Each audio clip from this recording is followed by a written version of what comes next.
کافر جو لوگ ہوتے ہیں، جو نیک کام کرتے ہیں، جو کافر نیک کام کرتے ہیں، اللہ تعالیٰ ان کو ان کا بدلہ دنیا میں ہی دے دیتے ہیں. کیونکہ کچھ لوگ ہوتے ہیں جو مسلمان نہیں ہوتے، جو کافر ہوتے ہیں، وہ بھی نیک کام کرتے ہیں، وہ بھی اچھے کام کرتے ہیں. جس طرح وہ کافر کہتے تھے کہ ہم تو خواجہ کا خیال رکھتے ہیں، بیواؤں کے لیے فنڈز جمع کرتے ہیں، یہ کرتے ہیں وہ کرتے ہیں ایٹسیکٹرا. یعنی کہ ان کے بھی نیک اعمال تھے، لیکن اللہ پاک ان کے نیک اعمالوں کا بدلہ ان کو دنیا میں ہی دے دیں گے، کیونکہ ان کے دل میں ایمان نہیں ہے، ایمان کی دولت نہیں ہے. دنیا کی سب سے بڑی دولت ایمان کی دولت ہے، سب سے بڑی دولت ایمان کی دولت ہے. ان کے پاس ایمان کی دولت نہیں، وہ یقین نہیں رکھتے، وہ آخرت پہ یقین نہیں رکھتے. انہوں نے نیک اعمال آخرت کے لیے، یقین کے لیے نہیں، آخرت کے لیے نہیں کیے تھے. ہم تو نماز پڑھتے ہیں کہ اللہ تعالیٰ اس کا اجر دیں، دنیا آخرت میں ہمیں اجر عطا فرمائے. ہم کوئی سوچتے ہیں کہ چلو یہ دنیا کا تو چلو دنیا میں ادھر ہے، آخرت کا مسئلہ زیادہ ہے. ہم تو آخرت کے لیے زیادہ سوچتے ہیں. تو وہ کیا کرتے تھے؟ تو وہ کہتے تھے ہمیں تو اچھا کہیں. ان کے دل میں یہ خیال آتا تھا کہ لوگ ہمیں اچھا کہیں، سے وہ ایسے کام کرتے تھے. تو اللہ تعالیٰ نے ان کے لیے ان کے اعمال کا بدلہ دنیا میں ہی دے دیا تھا. اور ان کے جو نامہ اعمال ہوں گے، اللہ پاک اس کو تولیں گے نہیں، میزان الاعمال نہیں رکھیں گے ان کے لیے، کیونکہ ان کے عمل تو ختم ہو گئے ہوں گے. ان کے تو کمپیئر کرنے کے لیے کوئی عمل ہی نہیں ہوں گے. ان کے عمل ختم ہو چکے ہوں گے اور ان کا ٹھکانہ جہنم ہوگا. اللہ پاک ہمیں جہنم سے بچائے. آیت نمبر 24 دیکھتے ہیں. اصحاب الجنتی، بہشت والے، یومئذ، اس دن، خیرن، بہت اچھا، مستقرن، ٹھکانہ، واحسن، اور بہترین، مقیلن، آرام گاہ. اس دن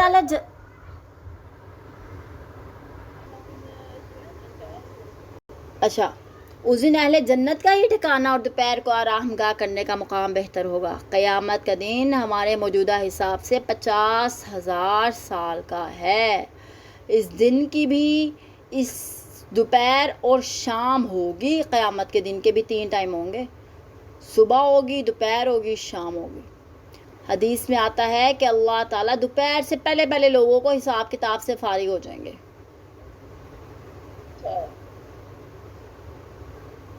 اللہ پاک دوپہر سے پہلے لوگوں کے حساب کتاب سے فارغ ہو جائیں گے. اہل جنت جنت میں چلے جائیں گے، اہل دوزخ میں چلے جائیں گے. اس آیت سے معلوم ہوتا ہے کہ اہل جنت دوپہر کے بعد جنت میں ہی جا کے سوئیں گے، کیونکہ قیلولہ دوپہر کے بعد، اہل جنت دوپہر کے بعد جنت میں ہی جا کے سوئیں گے. کیونکہ قیلولہ اکثر دوپہر کے بعد سونے کو اور مقیلاً دوپہر کے بعد سونے کی جگہ کو کہتے ہیں. نیز حدیث میں آیا ہے کہ مومنوں یا اہل جنت کو یہ 50,000 سال کا دن ایسا ہلکا محسوس ہوگا جیسے کہ کسی فرض نماز کا وقت ہو. اتنا ہلکا پھلکا مومنوں کو، جنتیوں کو لگے گا. وَيَوْمَ، اور جس دن تشقق، آیت نمبر 25 ہے. وَيَوْمَ، اور جس دن تشقق، پھٹ جائے گا، السماء، آسمان، بالغمام، بادل سے، ونزل، اور اتارے جائیں گے، الملائکۃ، فرشتے، تنزیلاً، بکثرت اترنا. اس دن آسمان کو چیرتے ہوئے ایک بادل نمودار ہوگا اور فرشتوں کو پرے کے پرے اتار دیے جائیں گے. اس آیت کا ایک مطلب وہی ہے جو ترجمہ ظاہر ہے. دوسرا مطلب یہ ہے کہ جس مادہ سے آسمانوں کی تخلیق ہوئی وہ بھی اسی مادے میں واپس لوٹا دیے جائیں گے. سورۃ فصلت میں اللہ تعالیٰ فرماتے ہیں، پھر اللہ تعالیٰ بلندی کی طرف متوجہ ہوا اور اسی وقت وہ صرف دھواں تھا. اور دوسرے مقام پر فرمایا، آسمان اور زمین میں سب کچھ گڑمڑ اور جڑے ہوئے تھے تو اللہ تعالیٰ نے انہیں کھول کر الگ الگ کر دیا. پہلے ابتداً تو صرف دھواں یا گیسوں کا مجموعہ تھا. اسی سے اللہ تعالیٰ نے زمین و آسمان بنائے، اور قیامت کو یہ آسمان اس طرح دھوئیں میں تبدیل کر دیے جائیں گے جو بادلوں کی شکل اختیار کر لے گا. اس طرح بادل میں سے فرشتے میدان محشر کی طرف جوک در جوک آسمان سے اتارے جائیں گے.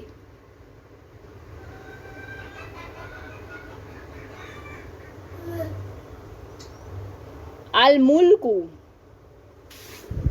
ایک منٹ. الملک، آیت نمبر 26. الملک، بادشاہت، یومئذ، اس دن، الحق، سچی، للرحمن، رحمان کے لیے، وکان، اور ہوگا، یومن، وہ دن، علی الکافرین، کافروں پر، عسیر، سخت. اس دن حقیقی بادشاہی رحمان کی ہوگی اور یہ دن کافروں کے لیے بڑا سخت دن ہوگا. قیامت کے دن اللہ اکیلے کی فرما برداری اور بادشاہی ہوگی اور سب انسان بالکل برہنہ قبروں سے اٹھا کھڑے کیے جائیں گے۔ چنانچہ عائشہ رضی اللہ تعالیٰ عنہ کہتی ہیں کہ آپ نے فرمایا لوگ قیامت کے دن ننگے پاؤں ننگے بدن حشر کیے جاؤ گے۔ میں نے کہا یا رسول اللہ اس طرح تو مرد و عورت سب ایک دوسرے کے صدر کو دیکھیں گے۔ آپ نے فرمایا عائشہ قیامت کا معاملہ ایسے خیالوں سے شدید تر ہوگا۔ بخاری شریف کی حدیث مبارکہ ہے۔ اور ابن عباس رضی اللہ تعالیٰ عنہ کہتے ہیں کہ رسول اللہ صلی اللہ علیہ وسلم ہم لوگ کو خطبہ سنانے کھڑے ہوئے اور فرمایا تم لوگ ننگے پاؤں ننگے بدن حشر کیے جاؤ گے، جیسے اللہ تعالیٰ نے قرآن مجید میں فرمایا جس طرح تمہیں شروع میں پیدا کیا اسی طرح دوبارہ سے بھی پیدا کرے گا، اور تم مخلوق میں جس سے سب سے پہلے لباس پہنایا جائے گا وہ حضرت ابراہیم علیہ السلام ہوں گے۔ اب دیکھیں جہاں یہ صورتحال ہو کہ ہر کسی کو اپنی اپنی پڑی ہو تو کسی کو بادشاہی کا خیال آ سکتا ہے، اور دنیا کے بادشاہ تو اور بھی سخت حالت میں ہوں گے۔ جس طرح مومن کے لیے قیامت کے دن کی مدت انتہائی مختصر اور آسان ہو جائے گی نا، اتنی ہی کافر کے لیے یہ مدت طویل اور سخت ہو جائے گی، کیونکہ دنیا میں بھی یہ چیز تجربہ شدہ ہے کہ مصیبت کے چند لمحات اتنے طویل تر اور شدید معلوم ہوتے ہیں جیسے کئی سالوں سے وہ یہ دکھ سہ رہے ہیں۔ آیت نمبر 27 وَيَوْمَ اور جس دن یعضُ کاٹ کھائے گا ظالم علی یدیہ اپنے ہاتھوں کو، یقول وہ کہے گا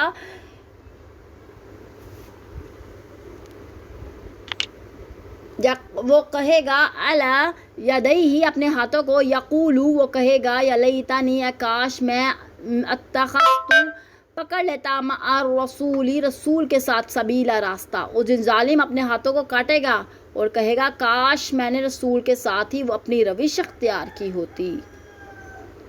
یا ویلتا ہائے میری شامت، لیتنی کاش میں، لم اتخذ نہ بناتا، فلاں کو خلیلا دوست، کاش میں نے فلاں شخص کو دوست نہ بنایا ہوتا۔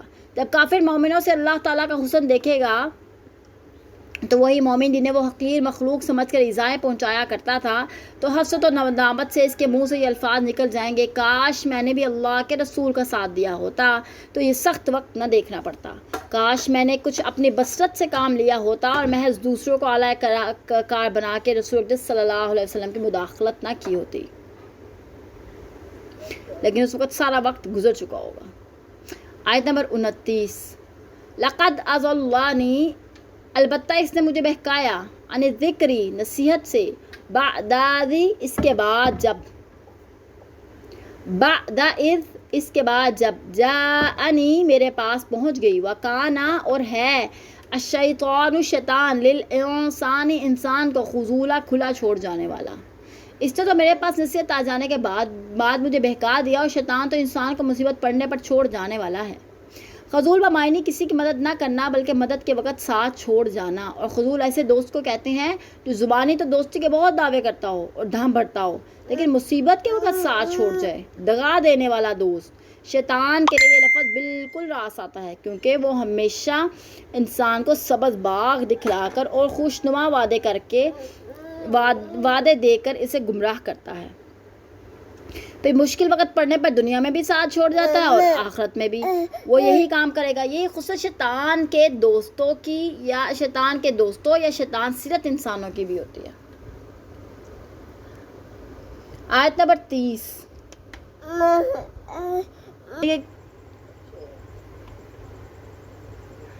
اور رسول اللہ کہیں گے پروردگار میری قوم کے یہی لوگ ہیں جنہوں نے قرآن کو تضحیق کا نشانہ بنایا۔ آیت نمبر 31 وَكَذَلِكَ اور اسی طرح جعلنا ہم نے بنائے لِكُلِّ نبی ہر نبی کے لیے عدوًا دشمن منا سے المجرمین مجرموں گناہ گاروں وکفا اور کافی ہے بربی کا تمہارا رب ہادین ہدایت کرنے والا ونصیرن اور مددگار۔ اس طرح اے نبی ہم نے مجرموں کو ہر نبی کا دشمن بنایا ہے، آپ کا پروردگار رہنمائی کرنے اور مدد دینے کو کافی ہے۔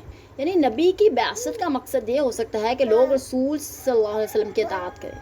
اب جو لوگ پہلے سے مطاع بنے بیٹھے ہوتے ہیں وہ بھلا کیسے برداشت کر سکتے ہیں جو لوگ پہلے ان کے فرما بردار اطاعت گزار تھے وہ انہیں چھوڑ کر یا ان کے ساتھ کسی دوسرے کی بھی اطاعت کریں۔ تو ہر جو نبی تھے ان کے ساتھ کوئی نہ کوئی دشمن تھے جو ان کو ستاتے تھے۔ تو لیکن اللہ تعالیٰ نے ہر نبی، ہر پیغمبر، ہر رسول کی اللہ پاک نے ان کی مدد اور ان کی رہنمائی فرمائی. وقال اور کہا اللہ زینہ کفروا جن لوگوں نے کفر کیا، لولا کیوں نہ نزل نازل کیا گیا علیہ اس پر القرآن قرآن جملۃ واحدہ ایک ہی بار، کذالک اسی طرح لنثبت تاکہ ہم قوی کریں بھی اس سے فؤادہ کا تمہارا دل، ورتلناہ اور ہم نے اس کو پڑھا ترتیلا ٹھہر ٹھہر کر. کافر یہ بھی کہتے ہیں کہ یہ سارا قرآن یک بارگی رسول اکرم صلی اللہ علیہ وسلم پر کیوں نہ اتار دیا گیا. بات ایسی ہی ہے، اور یہ اس لیے کہ ہم آپ کی دھاڑس بندھاتے جائیں، اور اس لیے بھی کہ ہم آپ کو ایک خاص ترتیب اور وقفوں سے پڑھ کر سناتے جائیں. کفار کے اعتراض کے الفاظ تو یہ ہوتے تھے، لیکن وہ ان الفاظ سے مطلب کچھ اور ہی لیتے تھے، جو یہ تھا کہ یہ نبی جیسے جیسے حالات رخ اختیار کرتے ہیں، ساتھ کے ساتھ ایک قرآن کو تصنیف کرتا جاتا ہے. ورنہ اللہ تعالیٰ تو آنے والے حالات کا پہلے سے ہی علم ہے اللہ کو، اور اگر قرآن اللہ کی طرف سے نازل شدہ ہے تو اس میں ہر قسم کے حالات کے مطابق ایک کام یک بارگی بھی نازل ہو سکتے تھے. یہ اعتراض کر کے وہ گویا اللہ اور اس کے رسول اور اس کے قرآن سب کی تکذیب اور اس پر افتراء کرتے تھے. آیت نمبر 33 وَلَا يَأْتُونَكَ اور وہ نہیں لاتے تمہارے پاس بِمَثَلٍ کوئی بات إِلَّا مگر جِئْنَكَ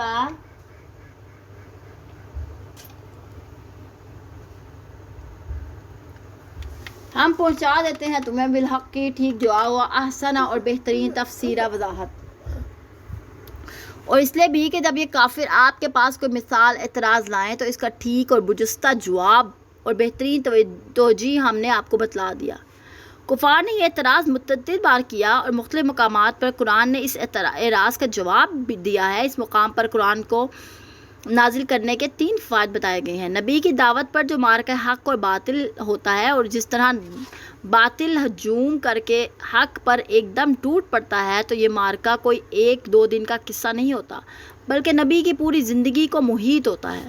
اور جب بھی حالات مسلمانوں کے لیے حوصلہ شکن ہوتے ہیں تو انہیں تسلی دینے اور ان کی دھاڑس باندھنے کی ضرورت پیش آتی ہے. اور ایک ہی دفعہ حوصلہ افزائی خواہ کتنی ہی کی جائے وہ فائدہ نہیں دیتی، جو فائدہ ساتھ ہی ساتھ حوصلہ افزائی دینے کا ہوتا ہے. قرآن کو حفظ کرنا، اسے سمجھنا اور اس پر عمل پیرا ہو کر پوری طرز زندگی میں تبدیلی پیدا کرنا اس صورت میں ممکن تھا کہ قرآن بتدریج نازل ہوتا. قرآن کو بتدریج نازل کرنے سے یہ فائدہ حاصل ہوا کہ ہر ایمان لانے والے کو یہ معلوم ہے کہ فلاں آیت یا فلاں صورت کا شان نزول کیا تھا اور کس طرح کے پس منظر میں یہ نازل ہوئی تھی. نیز اگر کوئی شخص قرآن کی کسی آیت یا کسی مفہوم کو غلط معنی پہناتا تو قرآن کے ساتھ نازل ہو کر اس مفہوم کی تردید کر کے صحیح تعبیر پیش کر دیتا. علاوہ ازیں معاشرے سے برائیاں مثلا شراب نوشی، لوٹ مار، قتل و غارت، بے حیائی، زنا اور سود کے اتصال کے لیے سب احکام کو ایک دفعہ نازل کیے جاتے تو ان پر عمل پیرا ہونا بہت مشکل ہو جاتا اور لوگ سرے سے ہی نبی پر ایمان لانے اور اس کی اطاعت کرنے سے دستبردار ہو جاتے. تیسرا فائدہ جو اگلی آیت میں بھی مذکور یہ ہے کہ کافر جس قسم کے آپ پر اعتراضات کرتے ہیں یا آپ سے مطالبات کرتے رہتے ہیں، ہم ساتھ کے ساتھ ان کے اعتراضات کے واضح اور مدلول جوابات دیتے جاتے ہیں. اب یہ کیا تک ہے کہ اعتراضات تو بعد میں ہوں اور اس کے جوابات پہلے ہی نازل فرما دیے جائیں. اور اگر ہم ایسا کرتے تو یہ لوگ ان جوابات پر بھی کئی طرح کے اعتراض کرنا شروع کر دیتے تھے، کیونکہ وہ کافر تھے، وہ ہر طرح سے انہوں نے پینیٹریٹ کرنا تھا. آیت نمبر 34